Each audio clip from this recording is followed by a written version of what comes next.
Hi, listeners. Before we get to the episode, we want to take a moment to address the June 24th Supreme Court decision to overturn Roe v. Wade.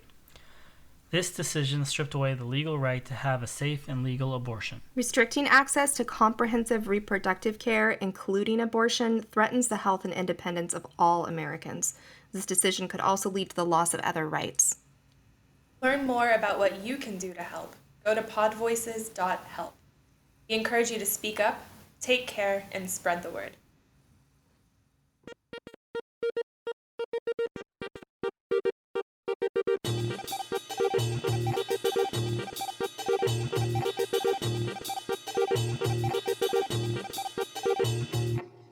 Welcome to Soundtrack Your Life, a podcast about soundtracks, music, and movies. Each episode features a guest and focuses on a specific soundtrack and the personal stories connected to it. Now here's your host, Ryan Pack.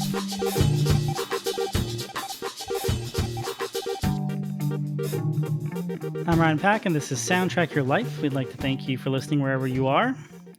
Today, our guest is Lance Ingram of the Yesterday's Concert podcast. Welcome to Soundtrack Your Life. Hey, Ryan. Thanks for having me, man. I'm super pumped to be here today. I'm excited to have you, and why don't you tell everyone what Yesterday's Concert is about? Yeah, Ryan, thanks. So yesterday's concert is a unique love letter to live music. I have attended more than 750 concerts in my life since 2006 or 2005 to be specific.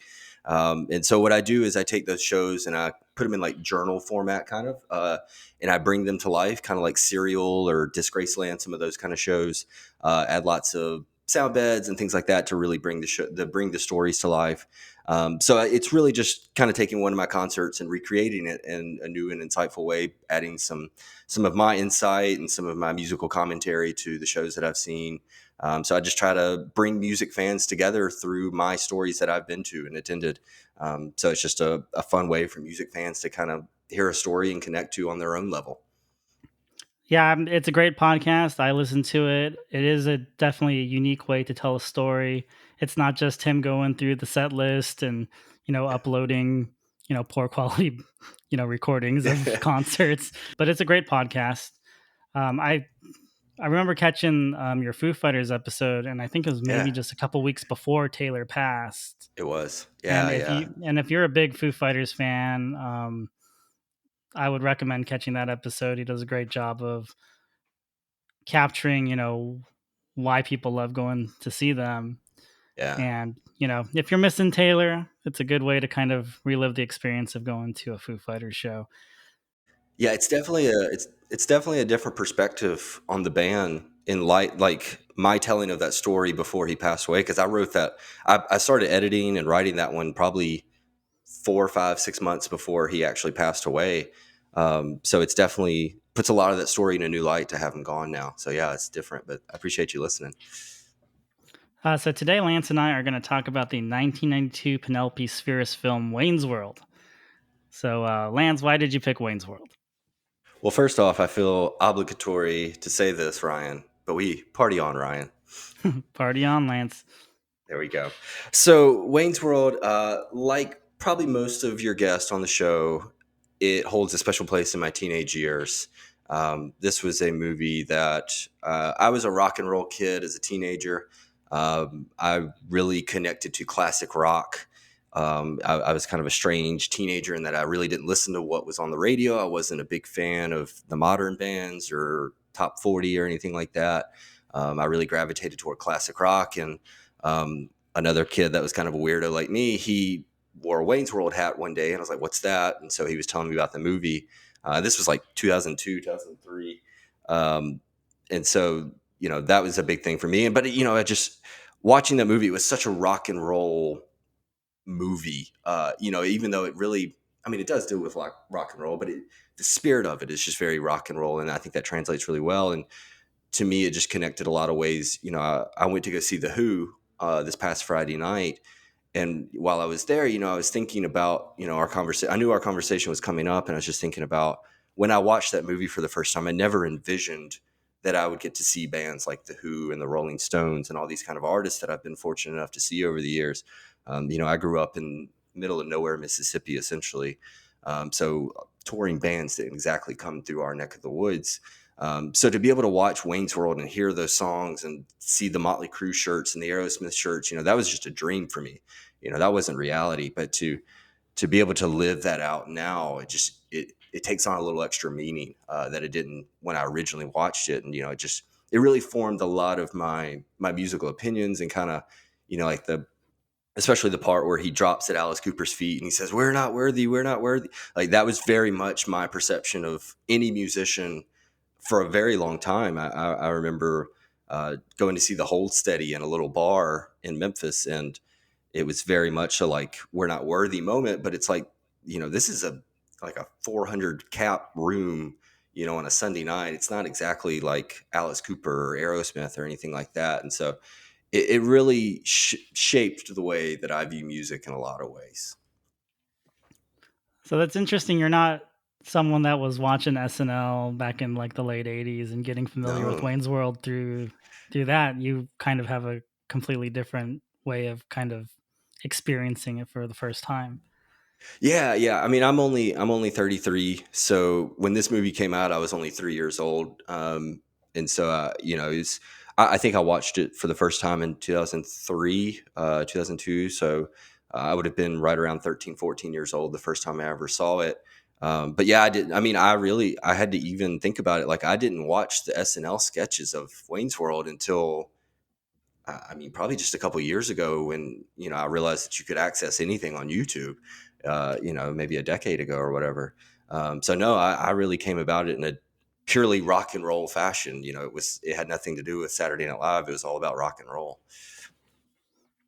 Ah, that makes sense. Before this episode, I think we were, emailing back, and I was like, "Oh, there's a pic. I have a picture of me on the Wayne's World couch," and you were just like, Yeah, "How'd that happen?"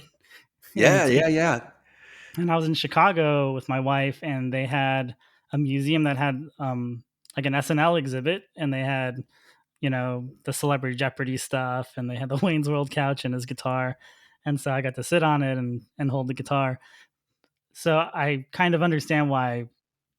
And like for you, you probably wouldn't think of like, oh yeah, they would have a Wayne's World exhibit somewhere, yeah. because No, you're I more was used to the totally movie. caught off guard. Yeah, yeah. I had no idea, and I mean, I didn't even start watching Saturday Night Live until maybe 3 or 4 years ago. I mean, I would see like the big Will Ferrell ones and some of the Andy Hmm. Samberg ones and stuff that would get really big on social media, or even before that. But I really, my father-in-law watches it every Saturday night, and we would go visit them, and that's really when I started watching it. Was probably 2018, maybe.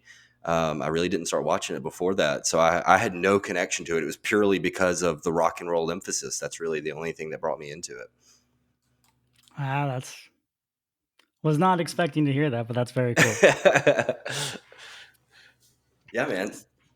So this soundtrack went to number one in 1992. There's some covers on this, but there's no real originals except for the Wayne's World theme, I guess.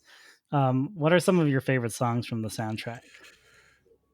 I mean, it's funny. I was looking at it, but I mean, the first thing that comes to mind, I mean, is really the classic rock hits.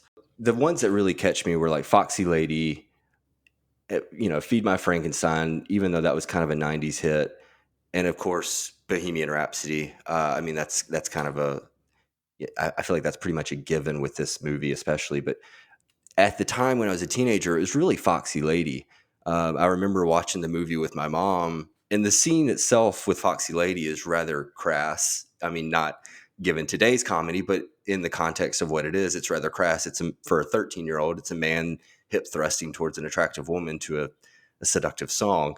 And I just remember the awkwardness of being like, man, I really love the song, but the scene is really awkward to watch with my mom as this man hip thrust across our TV.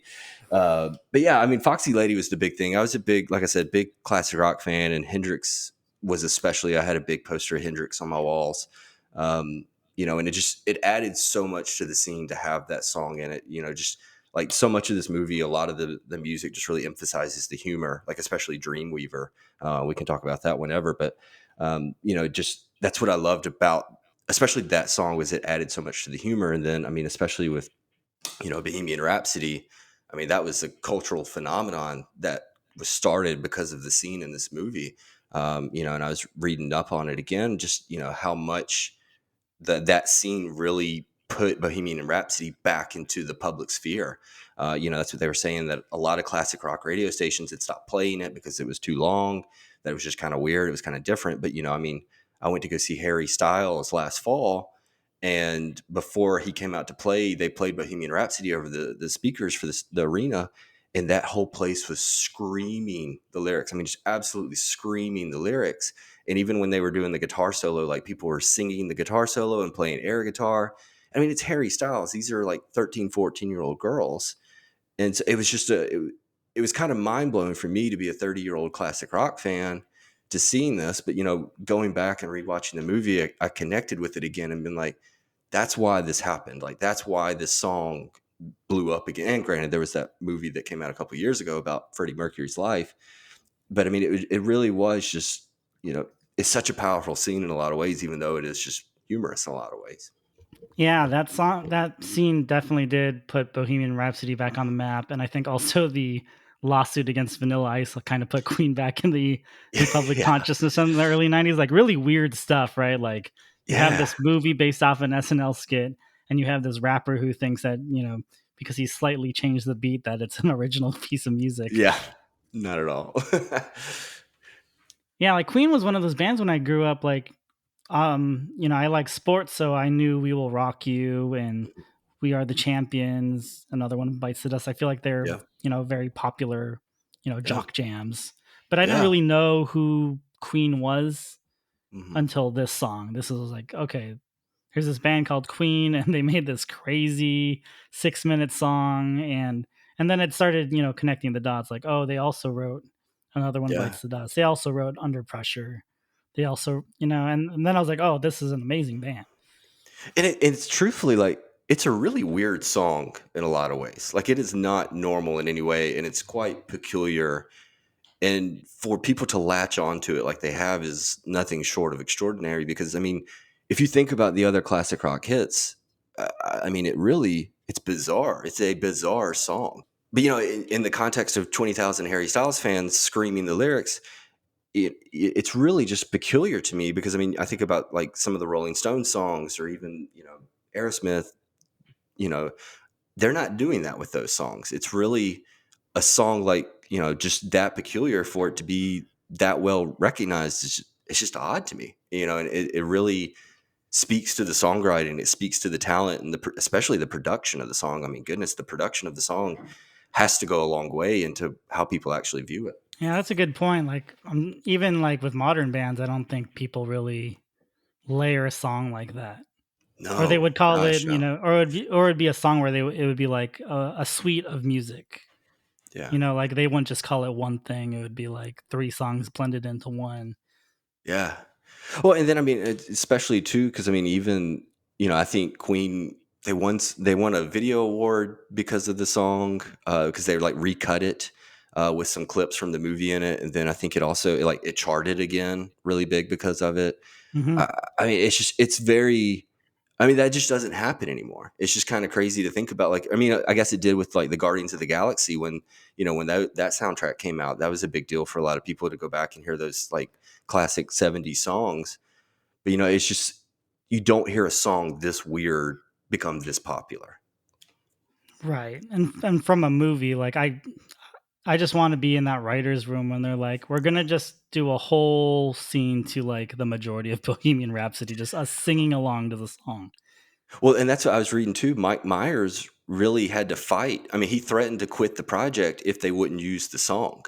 They were saying they wanted to use a Guns. I think they wanted to use "Welcome to the Jungle." Because they felt it was a Guns N' Roses song, and they wanted to do that because they felt it was more in line with the characters, which I agree. But Mike Myers was determined. He said, "No, Bohemian Rhapsody is the song we're going to do this to," and threatened to leave. And they ended up doing it, and it was huge, and it completely worked for him. And I mean, stepping outside the movie and looking at the context of the characters, looking at the context of the soundtrack, it really doesn't fit. Like, Queen really doesn't fit a lot of these bands. I mean, they're wearing Motley Crue, they're wearing Aerosmith, a lot more heavier hard rock, 80s metal. So it really doesn't fit the context of the movie, but it works and it's great. I think with the characters, like I agree, but I think because I was trying to pay more attention to detail this time around Hmm. because I haven't seen the movie in 25 years. Yeah. And I think when they're doing the show at the beginning, I think there's some Ramones stickers. Like Hmm. in the details, there's a little bit more variety. And I think Hmm. even with, his fascination over the Fender Stratocaster, like that's not really a metal guitar. If we want to Yeah, get you're right. really, if we want to get down to like nerdy guitar stuff, No, you're absolutely right. like what he has on the couch is much more of a metal guitar. But his dream guitar is this classic. I think it's a 62.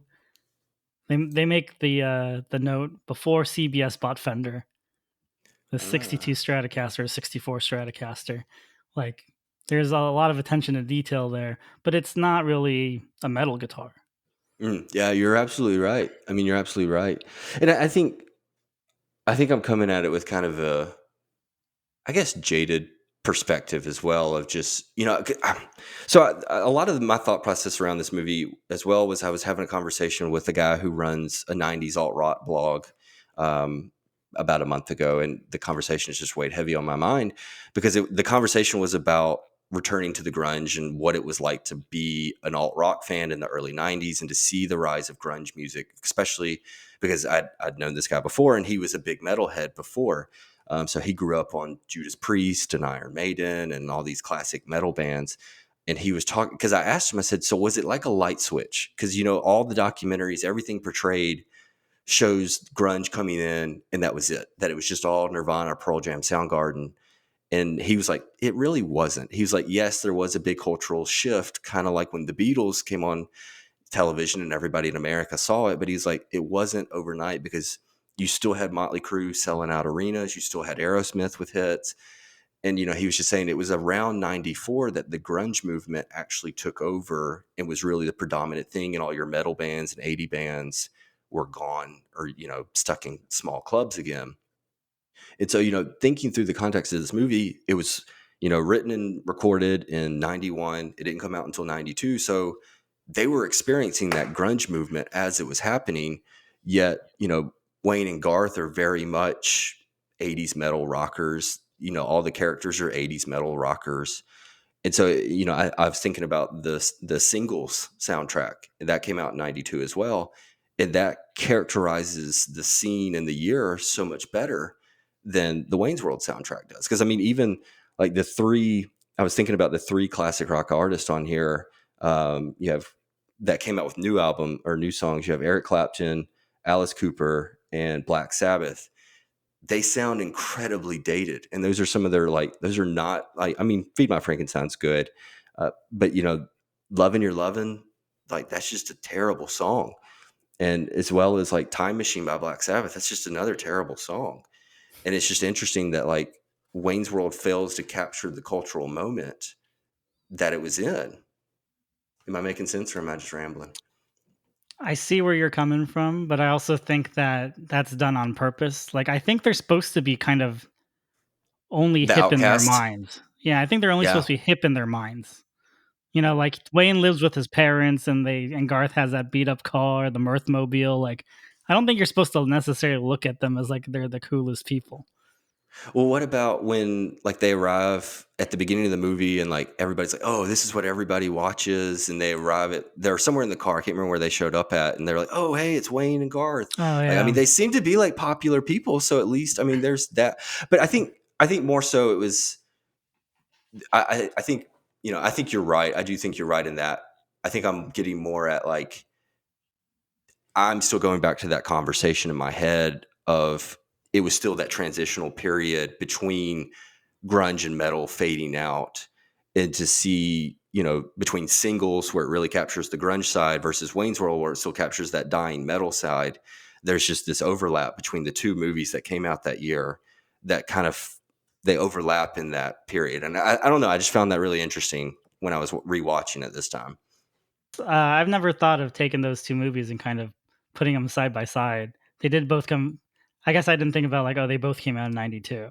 Yeah, they were both 92. That's why I had to look it up because I started thinking about it and I was like, because I mean, I think of singles as like the like premier like grunge alt rock soundtrack of the '90s. Whenever I think of that, that's always the one I kind of drift to. So I mean, to me, that was something I looked up when I was watching the movie yesterday. I was like, that's kind of crazy. These both came out at the same time, and there's such contrast of the music scene at that time. Right.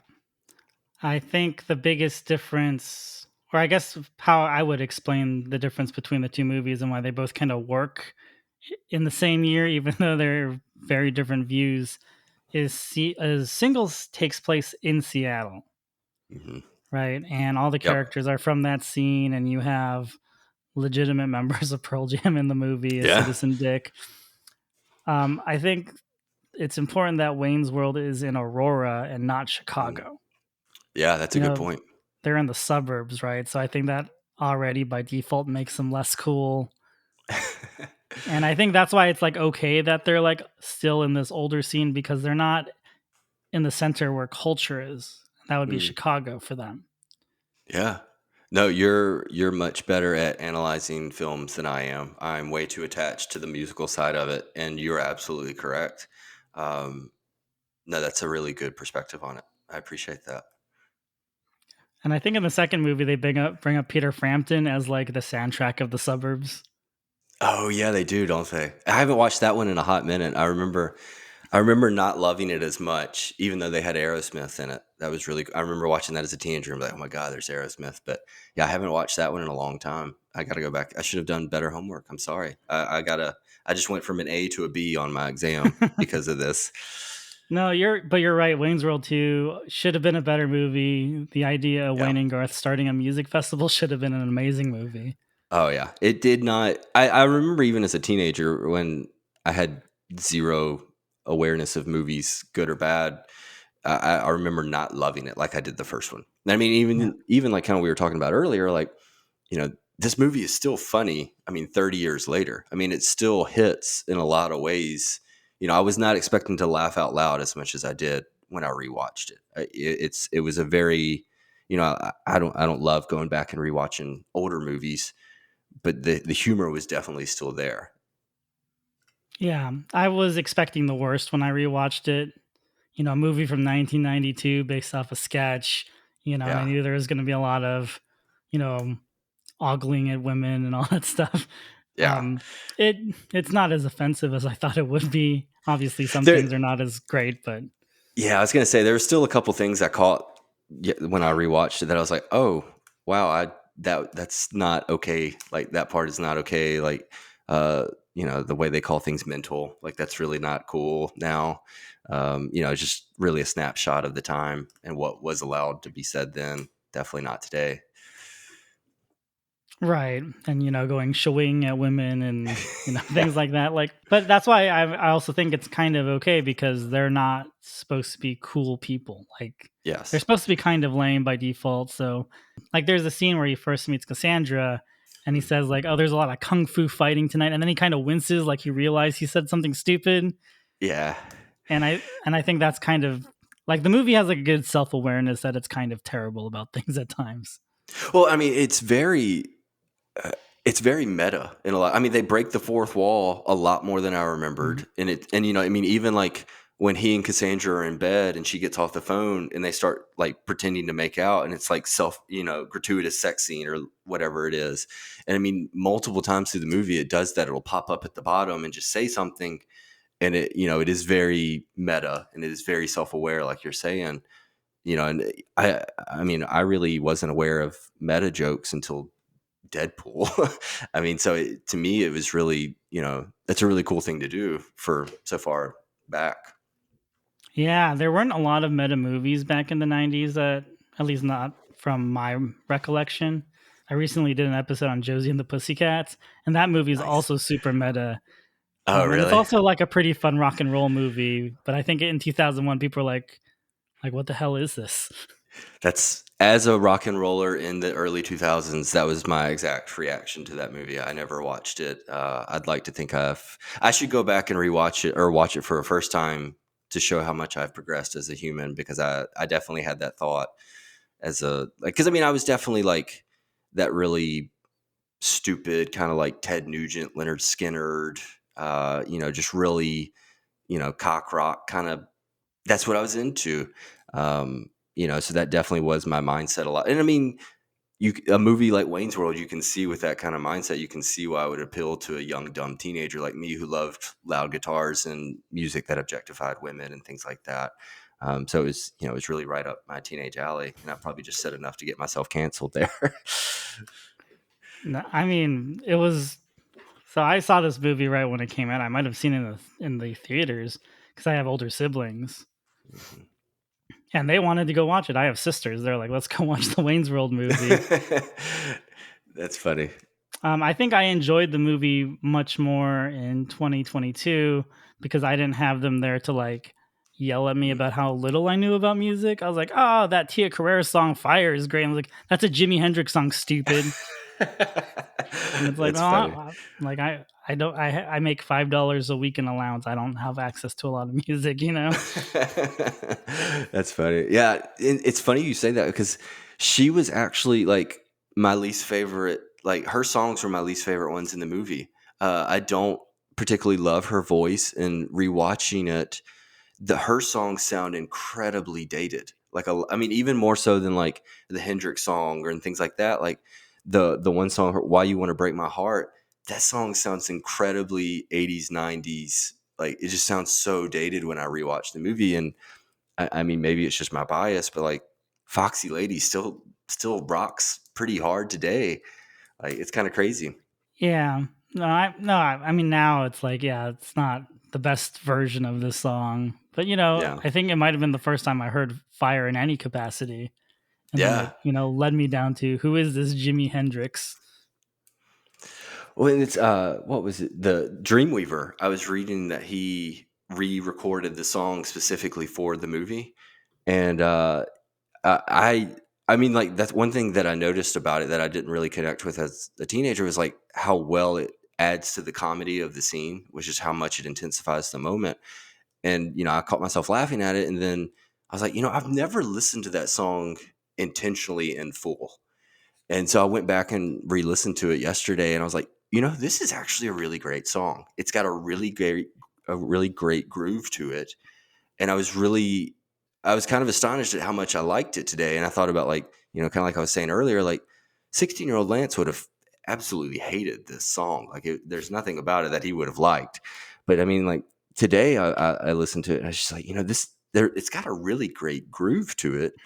And, just thinking about how they used it in the movie, it really added a lot to the scene and just made the humor. I mean, that's what I think I may have said this earlier, but just like the music adds so much to the humor in this movie. It's just really incredible to see, the elevation of humor through music.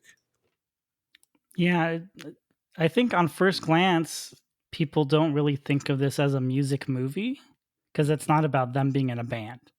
Yeah. Like it's a side story, right? Cassandra has a band, she's the love interest, but it's not about them Mhm. trying to be in a band, but it's a super music reference heavy movie. Yes, it is. And, it's funny because I was thinking about, we were talking earlier before we started recording, I was telling you about watching Dumb and Dumber over the weekend, which is also another 90s comedy. And I started thinking about how, especially after watching Wayne's World, basically the comedy movies of the 90s, it felt, I mean, even today to some degree, it felt like they were just a series of bits with like occasional drops of plot dropped into them. It's basically you would have a bit that they would like. I mean, the Grey Poupon bit. It adds nothing to the movie. It does nothing other than just create a laugh, and it just feels like the movie is a series of bits with an occasional line or something dropped in to advance the plot, just the smallest amount. And I mean, Dumb and Dumber was really like that. And that's something I never really recognized. Is because as a teenager, I just thought, oh, it's rock and roll, it's music, it's all this kind of stuff. But I never acknowledged that it's really just a bunch of bits. I mean, I guess it's a bunch of skits from Saturday Night Live pieced together to make a movie in essence. Right. Like you have them doing the whole, fake product placement thing while they're talking Yeah. to Rob Lowe's character. And like, that's totally a sketch, right? Oh yeah. Well, I mean, again, going back to the meta part, even when they walk out of the club when they're seeing Alice Cooper, and Chris Farley's standing there as the security guard, and they're like, "Oh wow, he has a lot of knowledge about this really random thing that he shouldn't know anything about." Right. Hmm. And then later in the movie, they're like, "Oh, that information they gave us is now relevant." Exactly. So I mean, it's like it's all just like I mean, even like the plot advancement was a bit. I mean, it was really. I never noticed that about a movie until I did the rewatch, and it really. I mean, I don't hate it. I mean, honestly, like as I've come to appreciate Saturday Night Live more, I think it gave me more of an appreciation for what they were doing in the movie, just to be able to see them string together, a series of skits essentially to create a 90-minute movie. Did you catch that Meatloaf is the security guard at the gasworks? Yes, that's. I was like, he looks familiar, and then I was like, that's Meatloaf. Yeah, I did catch that one. Yeah, He was like the king of awesome cameos in movies. I know. That's. I was thinking about the Fight Tenacious Club. D, Fit Fight Yeah. Club, yeah. Well, Fight Club. It wasn't necessarily but he had a role in that one. But yeah, that I did see that. I was like, that's awesome. So I feel, and that's what I was looking through the cast. I'm like, I had to have missed somebody. Like there has to be somebody else in there, like buried in there or something. Like I feel like I've missed like some great rock and roll legend hanging out in the background on a scene too. But I didn't see anybody, so maybe not. Yeah, speaking of the meta-ness of the movie, there's like a Mary Tyler Moore show reference in the middle of the movie when they go to Milwaukee. Yes. Yeah, I did. Yeah, that one's really great as well. That was as a teenager watching it, I was like, I don't understand Right, what's yeah. happening now. But like as an adult, I was like, okay, I got that now. That was a great reference. And then in the middle of it, they're like, "Oh wait, we have Alice Cooper tickets. What are we doing here?" yeah, that was really funny, and I've been lucky to see Alice Cooper 3 or 4 times now, and it's funny to see like early '90s Alice Cooper, because I mean by that point he wasn't really popular anymore. Feed My Frankenstein was actually a little bit of a hit, and it kind of brought him back into relevance again, which is so weird to me that you have all these like '70s guys that are coming back and making hits in the late '80s and the '70s. When you compare that to modern music today, you just don't see people from like the late '90s, early 2000s coming out with hits anymore. It's really, they're just kind of viewed as nostalgia acts when people do that today. But it's really weird because I mean, Feed My Frankenstein was a legit hit. It's a song that he still plays in his concerts today. And part of it is who he had, like the personnel on the track. He had Steve Vai and Joe Satriani and Nikki Sixx playing on it, and they were still pretty much all in their career peaks at that point.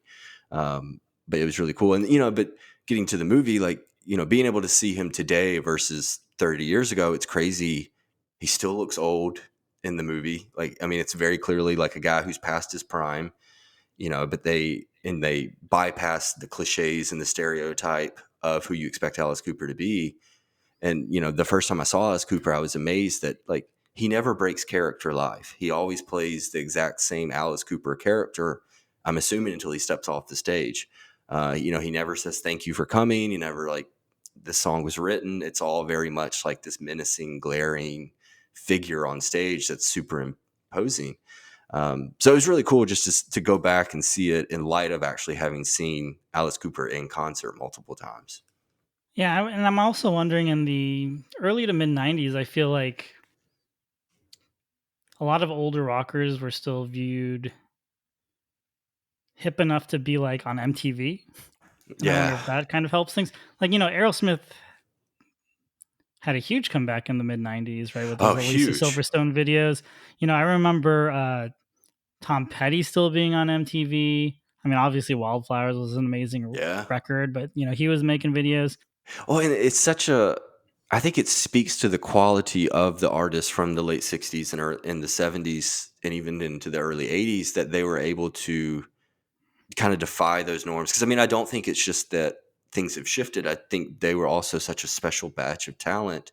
I mean, those really were like the early rock and roll pioneers. I mean, you take the 1950s and early '60s out of the equation, and you have this brand new like brand of rock and roll that had never been done before. And I think they were so prolific in a lot of the ways that they were making music. Because I mean, even I'm trying to think of I mean, Led Zeppelin. I mean, they had like 6 really great albums to start. I mean, they were only like a 10-year career, but I mean, like the majority of their career, their albums just hit one after the other. I mean, thinking about so many of those artists, their albums just hit and constantly hit, and you didn't have things like the internet to distract you. I mean, I think that's one of the things today is just that we're not able to savor the things like we used to be able to, because I mean, kind of like we were talking earlier before we recorded too, like I'm a big fan of King Gizzard and the Lizard Wizard, and they came out with 5 albums in 2017. I mean, that's barely enough time to digest one of them before they're coming out with another one. And so I think, that was, there was such a special time of artistry that it did just carry over. Because I mean, even today, they're still. I mean, the Rolling Stones are selling out stadiums. I mean, 80,000 people. I mean, even modern pop stars aren't, like Britney Spears isn't doing that, and she's still a huge name in music. Justin Bieber, he had to cancel a stadium tour and move into arenas because it was selling so poorly. It's a very peculiar brand that they've had such longevity. It's really incredible in my opinion. Oh, for sure. And like I didn't realize it in the 90s, but I think there's some similarities to, or that grunge has similarities to 70s rock, Oh, right? absolutely. And I think that's where a lot of the inspiration comes from, and that's how they were able to kind of relaunch. Like Neil Young was able to relaunch with Pearl Jam, and make an album with electric guitars again, and I think Wayne's World is maybe the end of an era, and maybe Singles is the beginning of another one. Yeah, you may be right about that. And I think it's too, like, because I mean today we have so much technology that you don't need to learn an instrument to be an artist, to be a musician. You can do everything from your computer.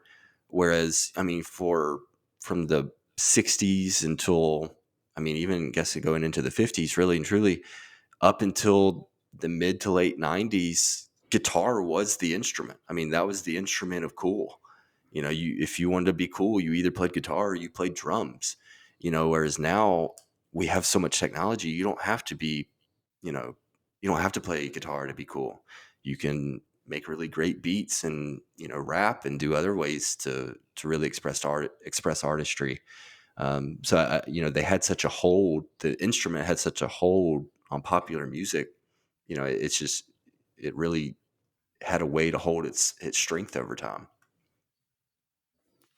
Yeah, and I think that's kind of like the idea of Wayne lusting over this Fender Stratocaster guitar shop. Like I feel like it would be lost on so many people if this movie came out today. Oh, absolutely. And I mean, even like the "No Stairway to Heaven" joke that they make when he starts playing the song and the shot, like I can remember, I mean, like I was saying, the first time I watched it was a decade after it came out. And I can remember going to guitar stores and like they would give you mean looks if you started playing "Smoke on the Water" or things like that. And I mean, and I can't blame them. They probably hear that kind of stuff all the time. But, that was definitely something that happened in those, the early aughts that was still relevant. But I haven't gone into a music store in a while now, but I would assume it's a little different. They probably don't hear it as much as they used to. Yeah, and obviously like the technology with instruments is different now too. Oh, I was absolutely. looking at guitars, and my friend was like, "Hey, you can get this one acoustic guitar that has these knobs where when you plug it into an amp, it sounds like an electric guitar and it just like modulates everything." Yeah. He's like, "You can Yeah. always get that if you're looking for, something that can do a bunch of different things." And, just Well, the kind of old school guitar person in me is like, I can't do that. Like that thing looks I weird. know. Oh, and that's, I mean, and that's, like I was saying, I'm the cock rock, the big guitar riffs, the stadium rock. That's at my core who I am.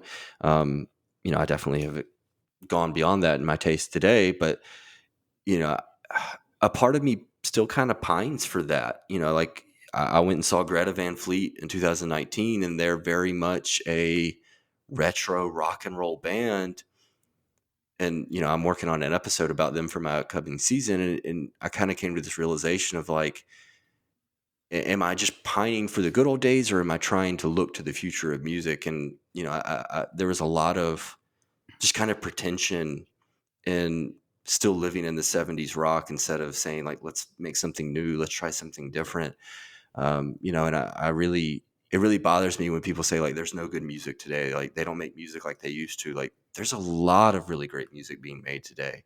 Um, there's just not, you have to go digging for it a little bit more sometimes, or to find what you like, or to find, your taste. But there's still a lot of really great music being played. And, you know, I, I do wish the guitar was more popular, but, there's to just shut down anything else that doesn't have guitar is foolish. Yeah.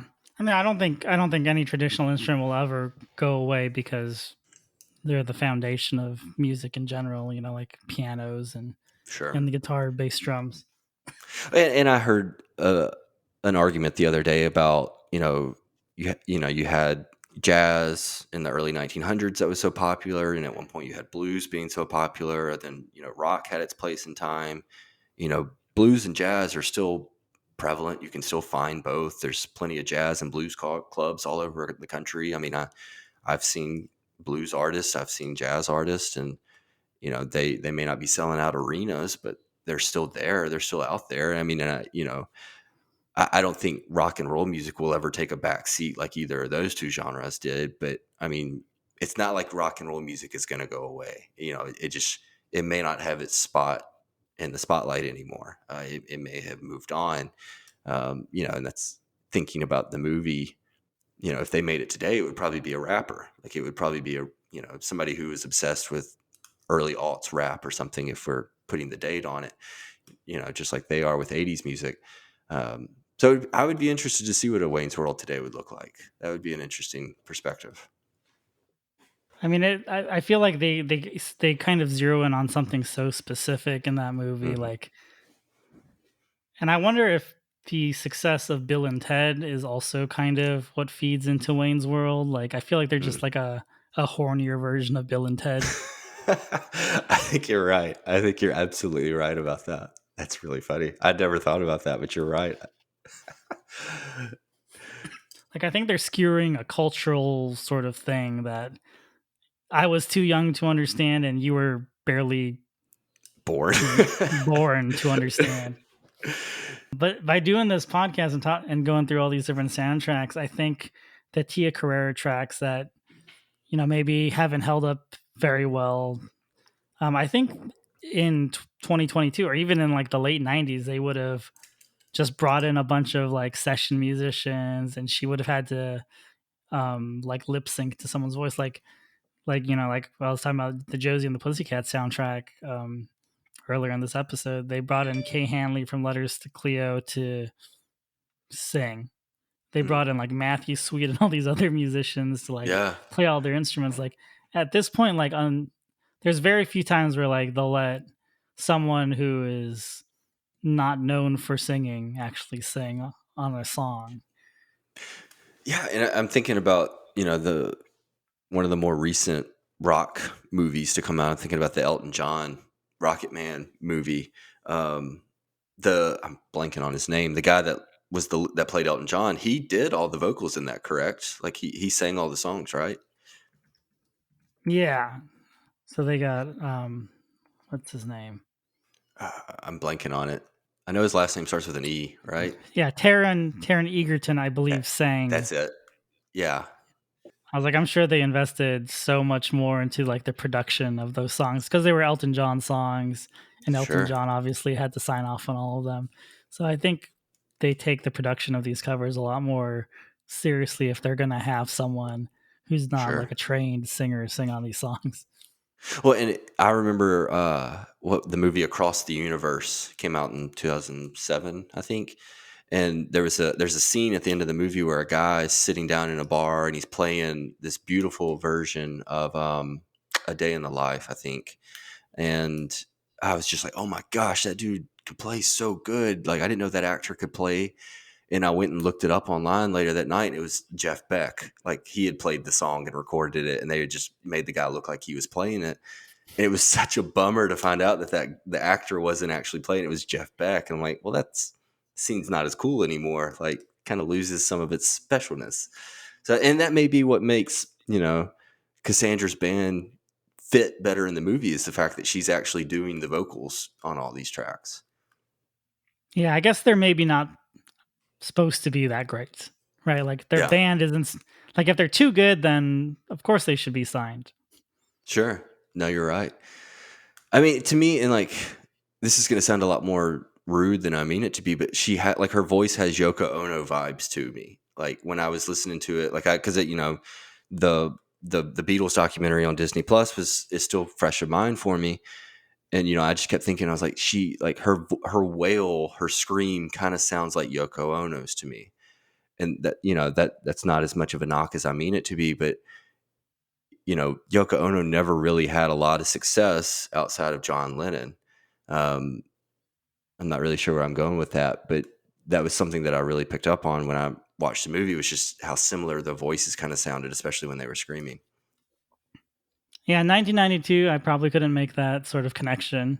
It was like, it sounds good to me, but it's not a version. But it's not like if I'm building a Spotify playlist, I'm gonna go. I need that Tia Carrere Wayne's World version. Yeah. Though I Yeah. remember I was at Disneyland out of all places, and sometimes they'll have these bands play in Tomorrowland on like a Friday, Saturday evening. Just it's that whole Simpsons thing where like they're trying to plan something for everyone. So if Yeah. it's a Friday night and you want to go to a rock show, there's going to be a rock show at Disneyland. Yeah. And I remember it was an all-girl band, and they started with Ballroom Blitz. And I Oh, know it's a cool. cover, but I immediately was like Yeah. Wayne's World. Yeah. That's awesome. That's really funny. So at least that stuck with me. There you go. I mean, yeah, that's kind of what like, I mean, yeah, that's a good point. And that, you know, the cover stuck with you. And I mean, I think I can remember in high school, I think it was Limp Bizkit came out with, I think it was Limp Bizkit. Maybe I don't. Some band, some new metal kind of band, came out with a cover of "Behind Blue Eyes" by the Who. And I remember, you know, I was talking to my buddy, and he was just talking about like, no, I listened to the original, and this one's definitely better. And I'm like, you know, the classic rock guy. I was like, no, there's no scenario where that version is better. And, you know, the argument now is, you know, that was their preference. That's what they enjoyed more. You know, I mean, I enjoy Elvis's version of something more than the Beatles' version of something, which may be sacrilegious in a lot of ways. But you know, Elvis. I grew up on Elvis. I mean, he was the first music I ever loved. I listened to him. I make no exaggeration here. He was the only artist I listened to for like 6 years of my early life. Um, and so for me, something is an Elvis song, sadly. Um, so I mean, that's funny because I mean, the cover becomes kind of its own thing to the different listeners. Yeah, I mean, I definitely get snarky with people where they'll be like, "Oh, I know that song. It's by," and they'll say some band, but that's not the original artist, and you know, it's easy to like scoff, like, "Ugh." Yeah, But then I'm just like yeah. my siblings who did that to me when I was watching Wayne's World. I was like, "Oh, I like that Tia Carrere Fire song." And that's, I mean, that's the hard thing about gatekeeping, or about music, is the gatekeeping, because I mean, it's so personal to us. I mean, that's, you know, you think about, you can look at so many different artists that have said it. It's like, well, what are these lyrics about? And it's like, well, what are they to you? And you know, the lyrics, the way we interpret lyrics and the way we digest music in general is so personal to us that, you know, it's hard not to get defensive about the things that we love, and it's hard not to to to to view it personally whenever somebody says they don't like the song or whatever.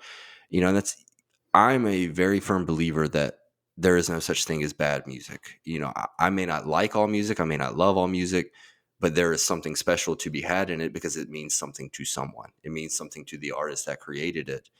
And you know, it can be difficult sometimes not to gatekeep with people and tell them like, hey, that song actually kind of sucks, but that's just my opinion. You know, as the dude says, like, that's just your opinion, man. Yeah, someone asked me like, "What do you do if someone wants to cover a soundtrack that you don't like?" And I was like, "Well, if they like the soundtrack, that's what's important. Yeah, That they like the soundtrack. I don't have to like the soundtrack. That's not what this podcast is about. It's not my favorite soundtracks. It's about soundtracks that people connect to and have exactly. really cool stories about." And when I talk music with people, and I think I've learned to do this more on Twitter, it's like I may not like any of the bands that you're talking about, but if you're really informed on them, if you can explain why you really connect with them, like I'm not gonna pass any judgment on you. Yeah, yeah, exactly. I mean, there's just no point. and putting someone's taste down, because I mean that's what brings them joy. That's what they find creativity in. That's what they find, a lot of life and joy in.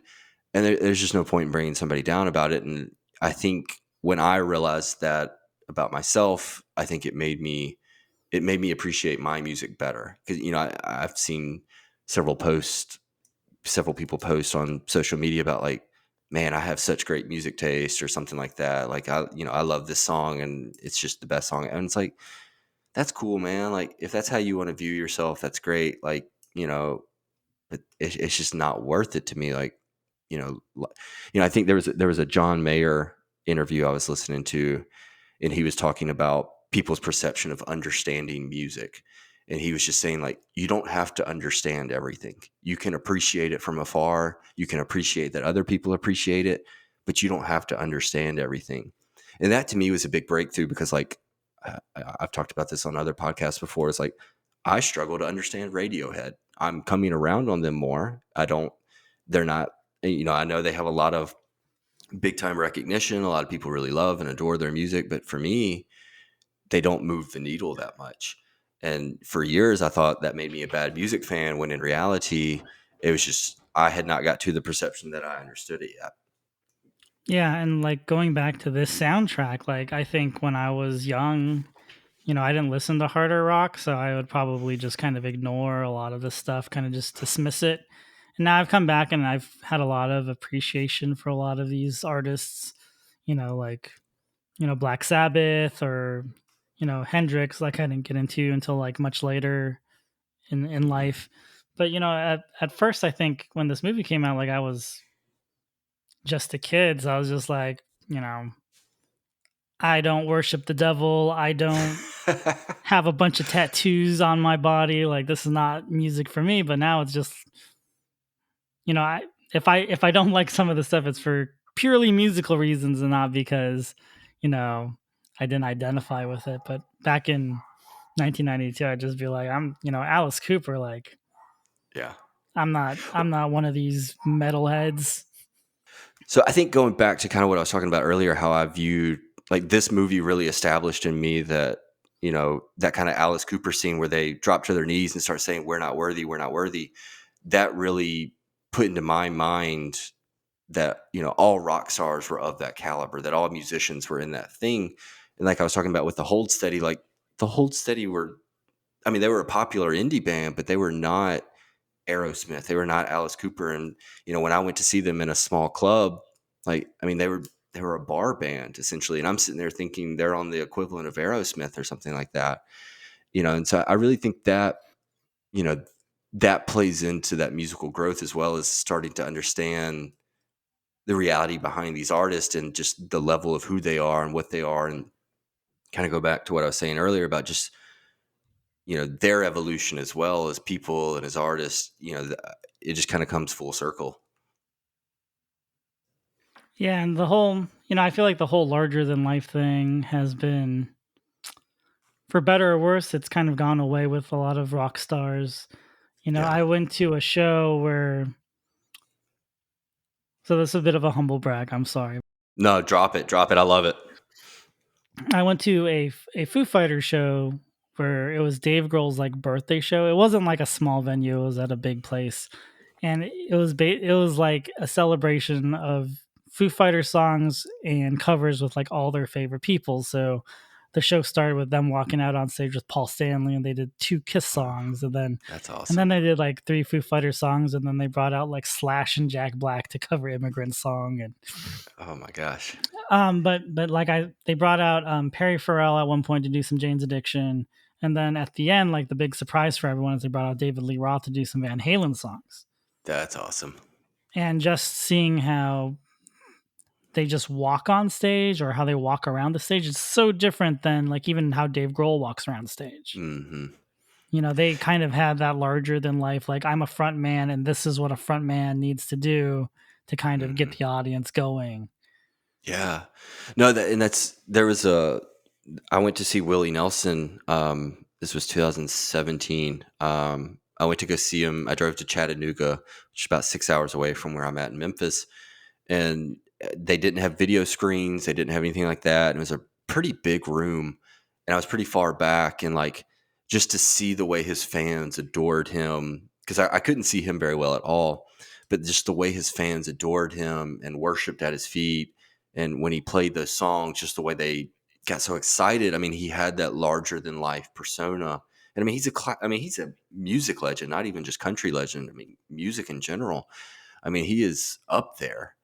And then, like a month or two later, I saw him at a small club down in Mississippi, and I had bought a front row seat. And I mean, I was probably 10, 12 feet away from him. And just the difference of my perception of him, he was an old man. He struggled to breathe. He was clearly not feeling well. He didn't it it was just a completely different perception of him. I saw the old man instead of the legend. I saw the human instead of the legend that night. And it kind of made me sad, quite honestly. Um, because you like to think of these like David Lee Roth types as the mythic larger than life. I mean, like, can you imagine Elvis like buying donuts next to you? Like that, it's just so it takes the mystery out of them. It removes the rock star caliber that we want to imagine our rock stars as. And, there's a reason that they create these personas. I mean, thinking about like Motley Crue and stuff, like imagine if Motley Crue didn't do drugs, like how lame would they be?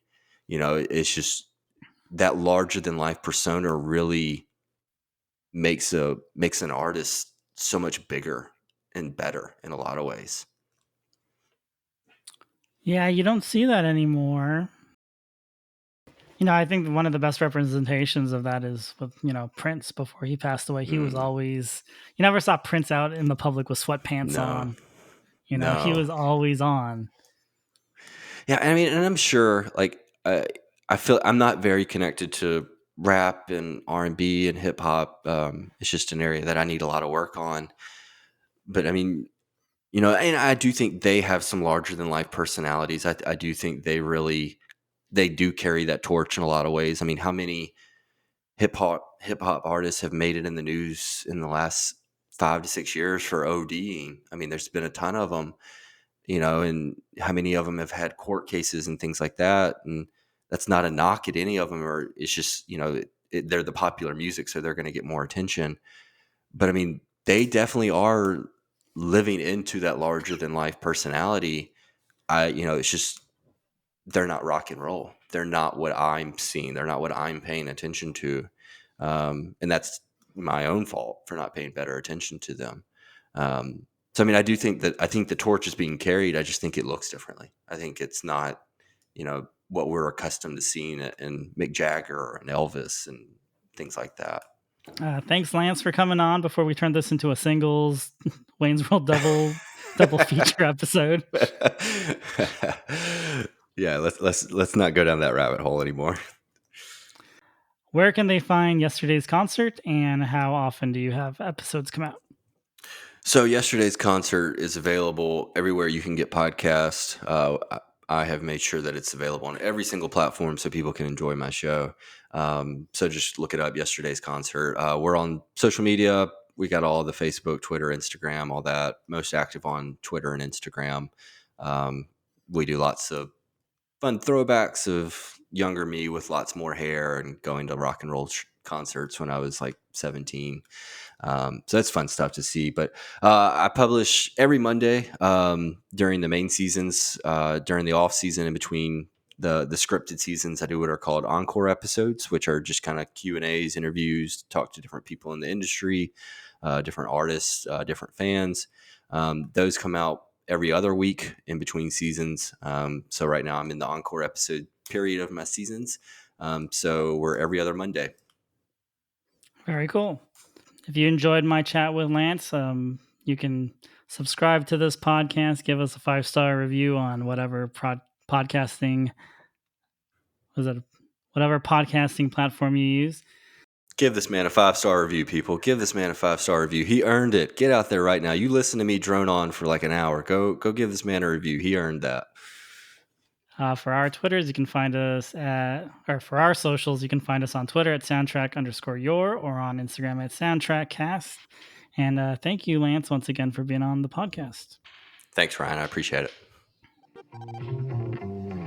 Thanks for joining us this week on Soundtrack Your Life. Make sure to visit our website, soundtrackyourlife.net, where you can subscribe to the show on Apple Podcasts or Spotify. While you're at it, if you found value in the show, we'd appreciate a rating. Or if you'd simply tell a friend about the show, that would help us out too.